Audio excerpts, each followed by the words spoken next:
académicas en journals y revistas internacionales científicas enfocadas al estudio de los derechos humanos y células madres en concreto. Te cedo la voz por 15 minutos máximo. Gracias. Muchas gracias. Sí, al igual que el doctor Vega, voy a tratar de ser lo más clara posible en el menor tiempo. Tengo una presentación conmigo que obviamente sobrepasa los 15 minutos y nada más comentarles que como el argumento que critica el doctor Vega desde la filosofía del derecho creo que sí no es suficiente en muchos sentidos, entonces sí valdría la pena una discusión más profunda desde la filosofía respecto a estos argumentos que se utilizan en la sentencia del ministro Arturo Saldívar. Por el espacio que tenemos, no voy a entrar a la discusión de esos argumentos, pero sí fueron precisamente el argumento perfeccionista que utilizó la Corte, también entró al análisis del otro argumento paternalista que existe, cómo se justifica, nada más lo justifica en casos de interdicción, por ejemplo, el argumento de la defensa social, el argumento democrático, que espero que nuestro querido amigo Jorge Enrique Linares del programa de la Universitario de Bioética entre un poco también a la discusión. Pero aquí yo me voy a enfocar al argumento, no al argumento, sino a los principios en materia de derechos humanos. ¿Por qué legalizar y por qué no prohibir? Uno de los aspectos que me ha interesado respecto a los derechos humanos y sobre todo al avance de la ciencia y tecnología es el ámbito de la regulación y que si bien también la Corte lo expresa que se debe de regular en lugar de prohibir, también vamos a ver cómo regular y por qué regular, porque no nada más es hablar de un concepto de autonomía, como lo dice el doctor Vega, no es unívoco, ¿no? No podemos atender a distintos principios y este principio puede estar abierto a la interpretación, el libre desarrollo de la personalidad puede ser entendido, interpretado desde distintas visiones y también por el Estado. Entonces no es muy claro hablar nada más de un concepto de libre desarrollo de la personalidad y de autonomía, pero sí hablemos también del respeto a los derechos humanos. En los modelos prohibicionistas hay muy poco estudio respecto de cuáles son los beneficios que ha causado tener un modelo prohibicionista por parte del Estado. Y creo que en ese sentido, como nos lo dijo la expositora previa, también es importante tener más investigación, no solamente en el ámbito científico, sino también en el aspecto social, que demuestre cuál modelo es el que representa, si lo queremos ver así, mayor beneficio para grupos de consumo, para la sociedad, y para toda aquella persona que necesita un tratamiento terapéutico no medicinal, puesto que sabemos que tampoco hay evidencia suficiente que demuestre este beneficio medicinal o cura.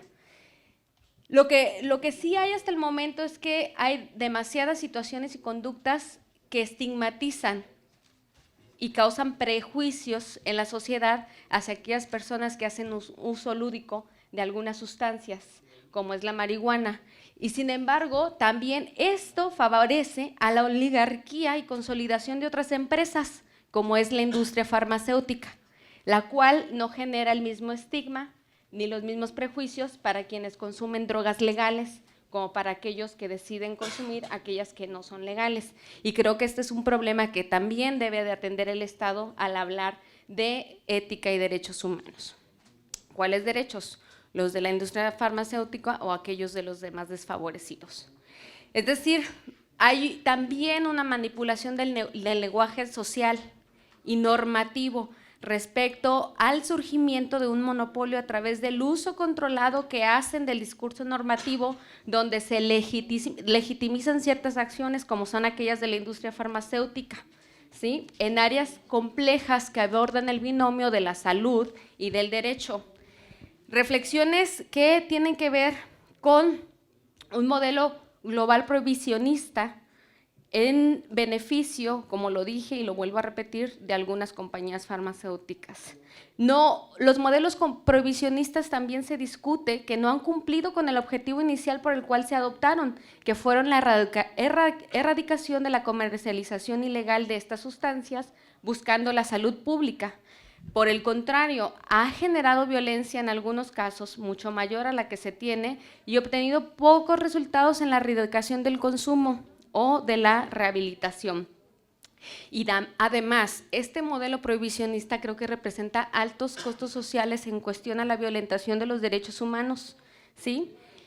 Es decir, a través de la violencia que sufren las personas en las calles por esta lucha contra las drogas, se transgreden otros derechos, como son los fundamentales, el derecho a la vida. Como les digo, no existen datos oficiales que demuestren esta conexión entre la lucha contra las drogas. Hay poca también evidencia que demuestre que esta lucha contra las drogas nos da mayor violencia, pero sí hay estadísticas del mercado de los usos indebidos de algunas drogas por el crimen organizado. Hay diversas fuentes que construyen un modelo de costo social alto y un aumento de consumo en diversos países en donde tenemos el modelo prohibicionista, dando cuenta de lo contrario en donde existen modelos flexibles, como es el caso de varios estados, pero no podemos tampoco adoptar esos ejemplos, sino que tenemos que hacer un análisis empírico, social, respecto de cómo ha sido el impacto a nivel global y a nivel local de estos modelos prohibicionistas. Finalmente, creo que debemos de tener algunas propuestas respecto de lo que implicaría una regulación flexible, que es la autorregulación por parte de quienes pueden o podrían sembrar y consumir, ¿no? Todos lo comentamos en algún momento, el doctor Jorge Enrique Linares y servidora, alguien ha visto esta película de la Dallas Buyer Club, siempre hay un mercado para lo ilegal. Y desafortunadamente lo que está tras bambalinas y en las sombras puede ser más abusivo que aquello que podemos controlar a través del Estado en defensa de los derechos humanos. Muchas gracias.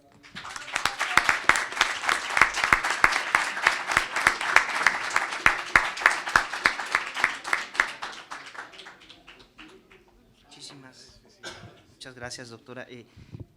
Les recuerdo a los ponentes, a los que nos acompañan en la mesa, que ustedes pueden ir anotando algunas de sus intervenciones al finalizar con respecto de alguna presentación en particular, ¿no?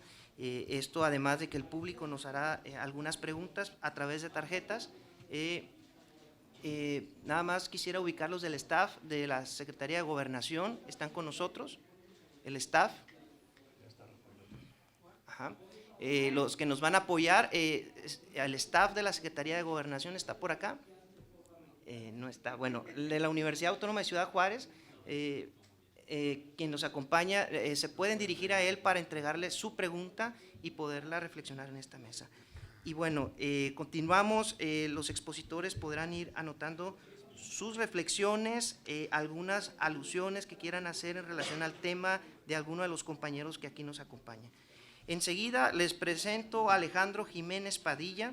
Él es integrante del Instituto Mexicano de Derechos Humanos y Democracia, en donde participa como investigador en el área de seguridad ciudadana y justicia. Él es graduado en la Facultad de Derecho de la Universidad Autónoma de Aguascalientes y estudió la maestría en Derecho Constitucional y Amparo en la Universidad Iberoamericana de Puebla. Es titular del Seminario de Derechos Humanos en la carrera de Derecho de la Universidad Iberoamericana de Puebla y se ha desempeñado en el litigio estratégico con diversas organizaciones de derechos humanos en los ejes de acceso a justicia e igualdad y no discriminación. Actualmente participa en el proyecto editorial Mexican Law con la Universidad de Houston y el Instituto de Investigaciones Jurídicas de la UNAM. Participa en la clínica jurídica de la Red Nacional de Organismos Civiles de Derechos Humanos, Todos los Derechos para Todas y Todos. Alejandro, te cedo la voz. Muchas gracias. Pues bueno, quizás voy a dejar al final un posible aporte para generar un poco más de debate desde estas posturas paternalista, perfeccionista, para ir entablando algo sobre ese tema. Pero voy a desarrollar nuestra ponencia porque la hicimos de manera colectiva desde la ONG en donde trabajo y pues por respeto a mis compañeros con los que lo construí, pues primero les comparto esta parte, ¿no? Primero me mandaron desde el DF para acá con la advertencia o con el aviso de que yo tenía que reconocer el por qué o cuál es la razón por la que estamos acá y por la que se iniciaron estos foros. Reconocer la labor del ministro Saldívar y la valentía, porque tampoco era tan fácil aventarse una decisión así. Y en general de la primera sala, también ¿cómo se podrá decir? El compromiso democrático o al menos para la construcción de una Corte Constitucional de Ernesto Zedillo, Vicente Fox y Calderón, porque se ve en la composición de la diversidad ideológica estos efectos, ¿no? Eso es por lo que estamos acá y no porque de repente se hayan iluminado. Es por eso que tenemos que defender todos. Espero que aquí haya mucha gente de la Facultad de Derecho, de Ciencias Políticas. La independencia judicial es esencial para que los derechos humanos sean la vigencia de los derechos humanos sea posible. A esto Gargarella le llama la sala de maquinaria constitucional, ¿no? Sin independencia judicial no hubiéramos estado acá. Pues bueno, una vez expuesto este aviso previo, en mi participación hablaré de 2 puntos, desde los cuales entendemos los efectos de las políticas prohibicionistas que desde el Instituto Mexicano de Derechos Humanos y Democracia consideramos se debería de replantear esta política. Primero, la prohibición y sus efectos quizá en dinámicas de mercado, y el segundo punto es el problema que genera la criminalización del uso, o bueno, del traslado, producción, en la ineficacia del uso de los recursos de las procuradurías.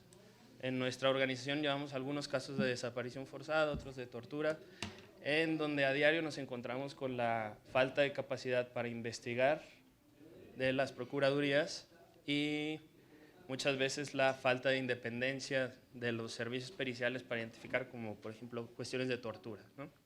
Que la tortura también está relacionada directamente a la falta de capacidad para investigar técnicamente o científicamente los hechos, probablemente delictivos, y por eso en cierta medida se abusa de la práctica de la tortura. Pero bueno, es la lectura que tenemos. Ahora voy. Si vemos desde una perspectiva liberal que el mercado ilegal y toda la desregulación que genera, el mercado ilegal es un mercado desregulado, iniciándolo así. Si lo vemos desde una perspectiva liberal, esto sería el sueño para quienes aspiran a la eliminación total del Estado.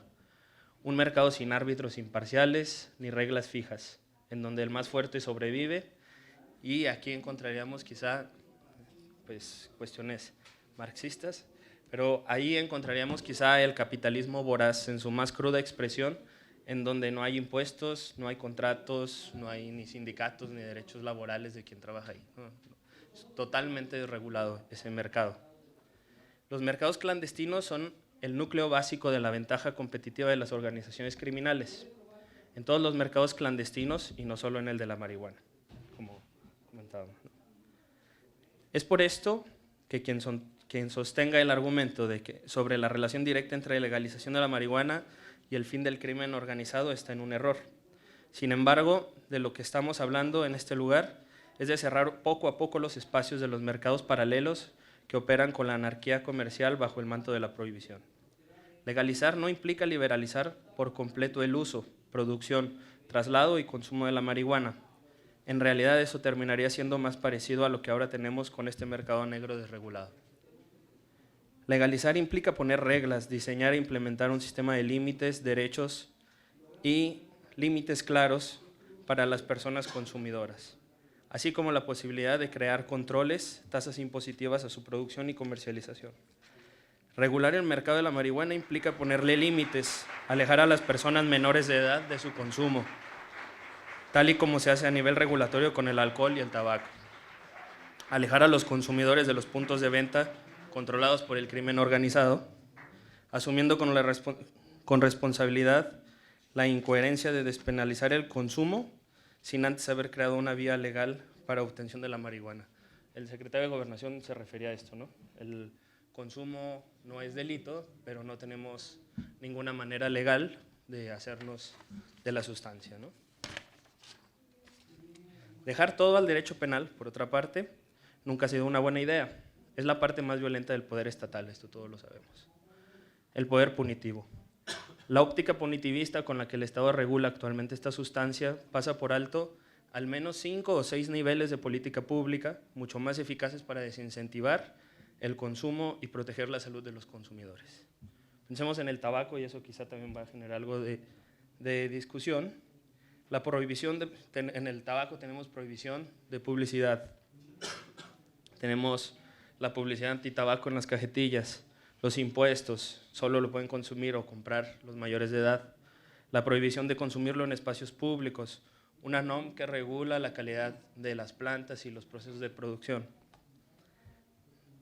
En conclusión, para un niño de 10 años es más fácil, con el esquema actual, comprar un cigarro de marihuana en la esquina de su casa que una cajetilla de cigarros en el Oxxo, ¿no? Todo esto será un minúsculo paso en la estrategia de reducción de los mercados clandestinos que aumentan día con día los recursos de las organizaciones criminales.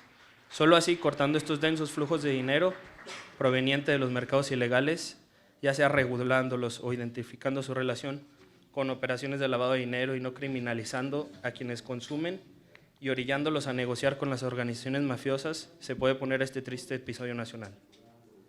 Mi segundo punto, y esto es a lo que me gustaría resumirlo en una frase, no sé cómo voy de tiempo, pues, en un país repleto de víctimas del delito, repleto, la verdad, hay lugares, y creo que Ciudad Juárez es testigo, en un país lleno de víctimas del delito, es una injusticia estructural utilizar los recursos limitados institucionales, técnicos y personales para investigar, acusar y castigar a personas que cometieron un ilícito, pero que este ilícito no generó una víctima más que ellos mismos, ¿no?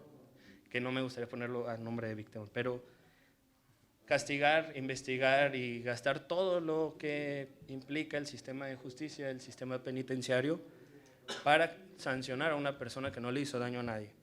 Aquí me gustaría hacer un paréntesis, y esto no es mío, es de Catalina Pérez Correa, así que, bueno, es muy interesante leerla. Ella comenta algo muy interesante: si se va a proteger la salud pública metiendo a las personas a centros penitenciarios, en donde, por cierto, puede correr riesgo su vida, y además no son nada salubres, no sé si ya les ha tocado ir a un centro penitenciario, no sabemos a dónde estamos. Okay. Se puede proteger la salud pública a balazos, también es otro punto.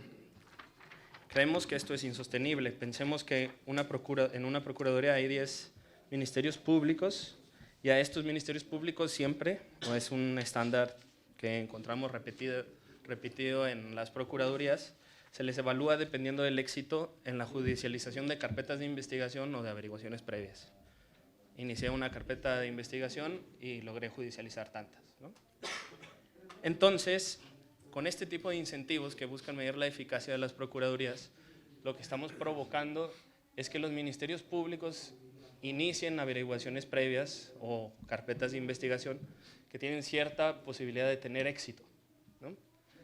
Imaginen la diferencia entre estándar probatorio entre una flagrancia por posesión simple de marihuana y una persona que va y denuncia una desaparición forzada, ¿no? El estándar probatorio y la posibilidad de indagar sobre la desaparición es tremendamente difícil, contando con toda nuestra falta o nuestra escasez de recursos, ¿no? En cambio, siempre se va a preferir casos que tienen mucho más potencial de éxito, como es la detención en flagrancia o detención en falsa flagrancia. También esto lo decimos, es más fácil plantarle la marihuana a un detenido que en una maceta, ¿no?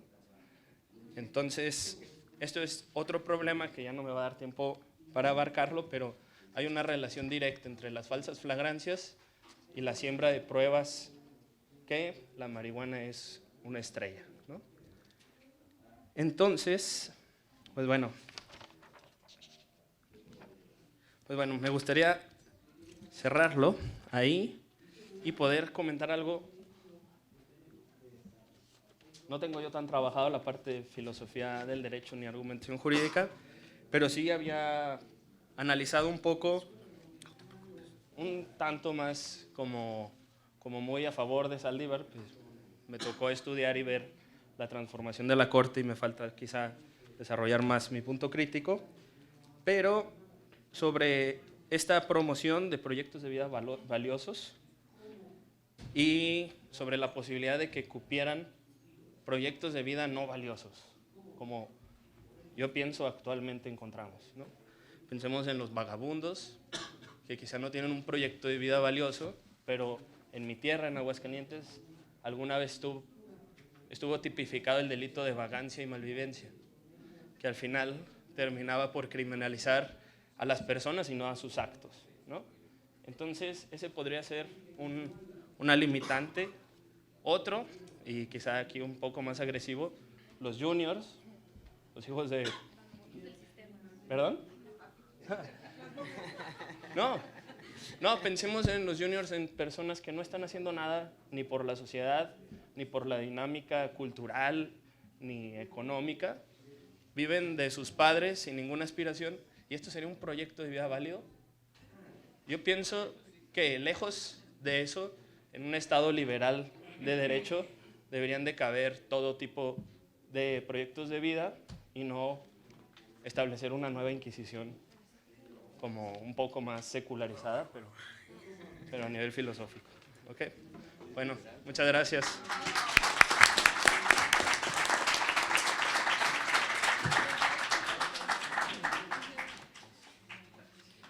Bien, muchísimas gracias, Alejandro.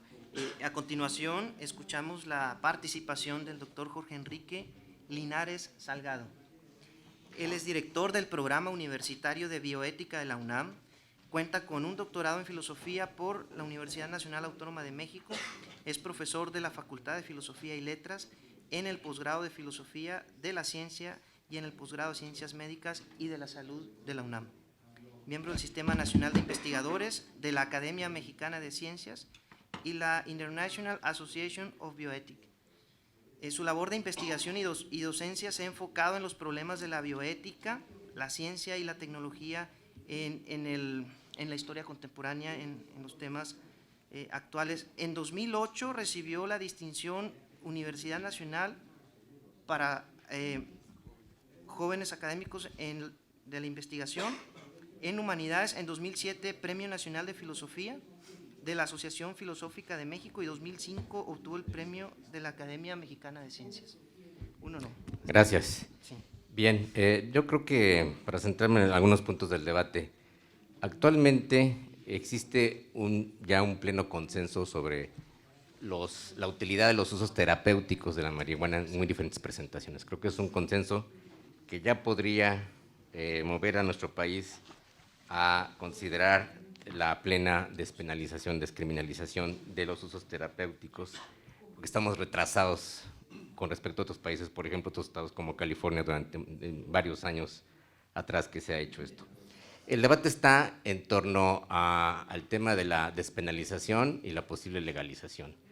En efecto, la reforma del 2009 que hubo a nivel federal de una despenalización muy restringida con una aportación de 5 gramos es inoperante y contribuye a muchos abusos de autoridad que todo el mundo conocemos, y al problema que señaló hoy mismo el secretario de Gobernación, de que las cárceles están llenas de personas que fueron detenidas con unos cuantos gramos de marihuana. Ese es el problema real de la criminalización y penalización, y eso debe acabar ya en este país.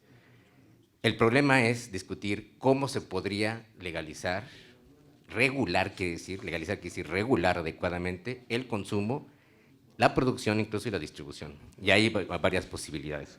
Una, la que yo apuesto, sería la plena descriminalización y despenalización del consumo, plena, sin gramos ni nada de esto.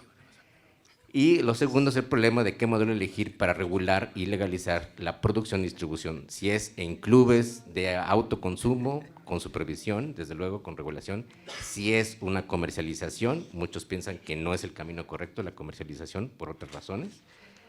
Y entonces el problema está en cómo elegimos, qué modelo elegiríamos para ello.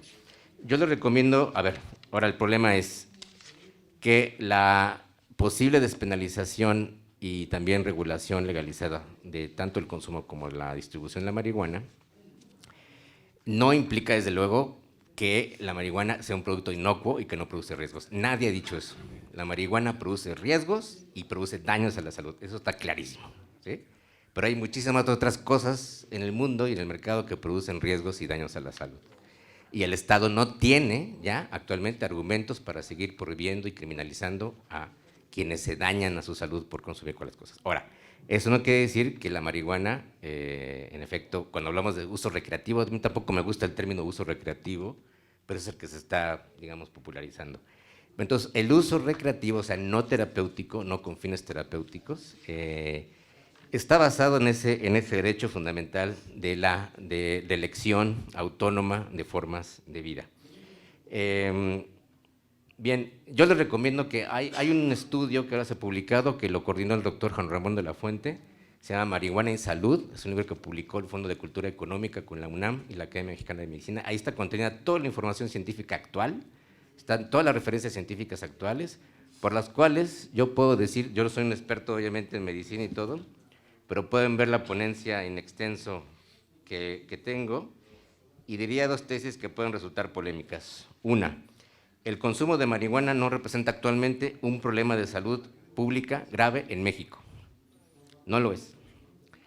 Se calcula por estimaciones que alrededor del 9-10% de los usuarios de marihuana pueden llegar a un uso problemático de su consumo, pero no se ha demostrado que haya adicción como si hay otras drogas. Es muy importante separar completamente el conjunto de otras drogas que son muy dañinas de la marihuana. Ese es el tema científico que ahora tenemos mucha más información. Sin embargo, no hay estudios todavía absolutamente concluyentes, pero así es la ciencia, y va avanzando con estudios longitudinales, con pruebas, etcétera. Investigación que falta por hacerse mucho en este país.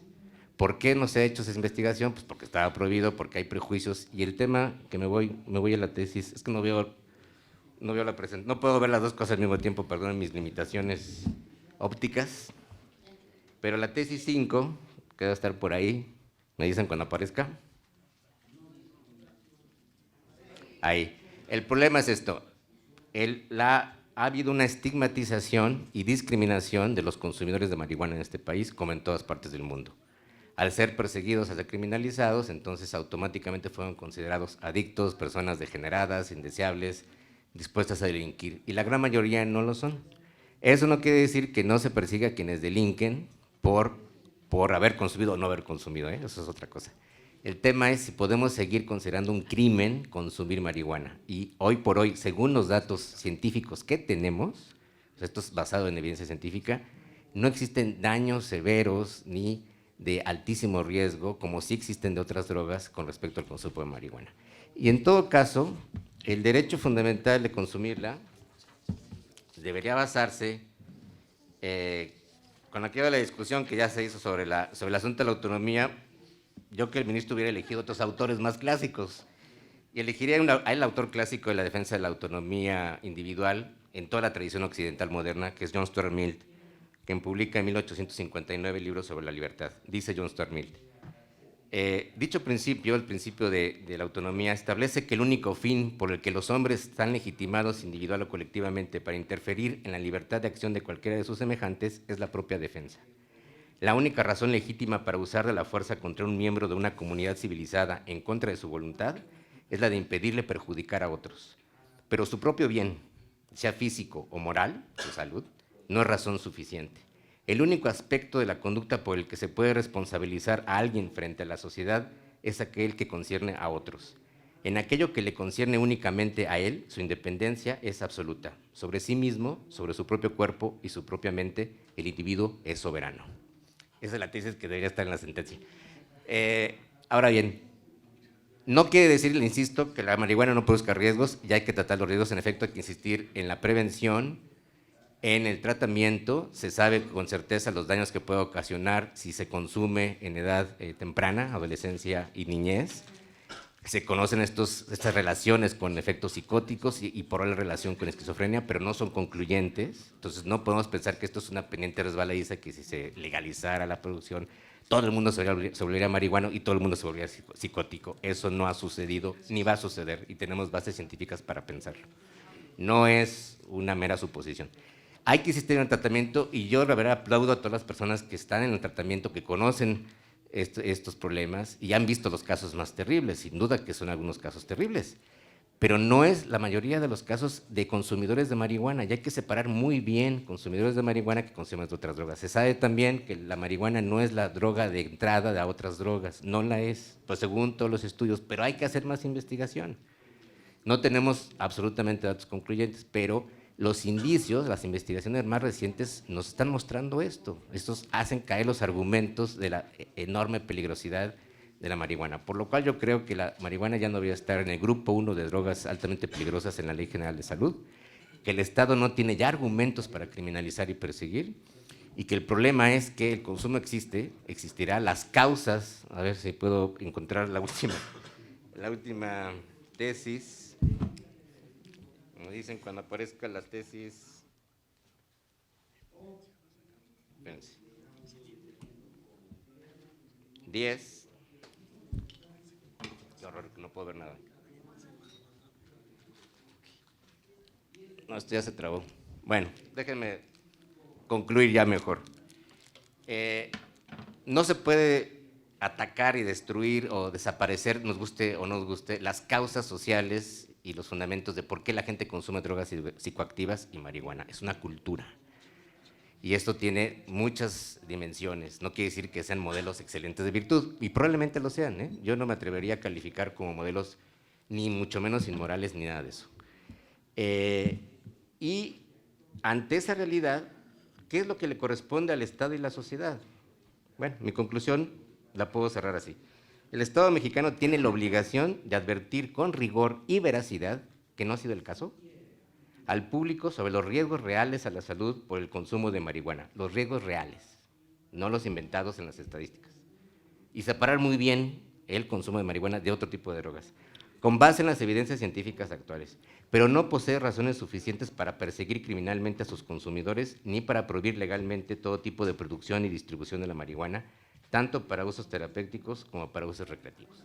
Esa es mi conclusión cerrada, si quieren. En la ponencia en extenso están muchas referencias y todo lo remito al libro de Marihuana y Salud, que les insisto, es una muy buena compilación de los estudios actuales que nos dan los argumentos de base científica para poder llegar a estas conclusiones. E insisto una vez más, separemos de una vez el conjunto de todas las drogas y de las adicciones y tal, que sin duda son problemas de salud, del asunto del consumo de marihuana. Hasta el micrófono.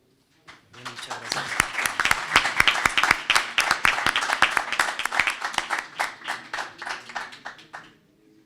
Bien, muchísimas gracias, doctor. Enseguida escucharemos al doctor Rodolfo Fierro, médico cirujano con especialidad en neurología pediátrica. Se graduó como médico en la Universidad Autónoma de Ciudad Juárez y prosiguió su preparación en la Universidad Estatal de Nueva York, en Stony Brook, y en la Facultad de Medicina de Baylor hasta lograr su especialidad en neurología pediátrica, especialidad que ha ejercido desde 1996, director del Departamento de Neurofisiología Clínica del Hospital Infantil del Paso, Texas, y consejero de la Fundación del Centro Médico Universitario en esa ciudad. Muchas gracias a todos por estar aquí. Les voy a decir que estoy en presencia de gente que le ha dedicado al tema de la adicción mucho más tiempo que yo. Mi área dentro de la medicina, la neuropediatría, escasamente ve casos de adicción.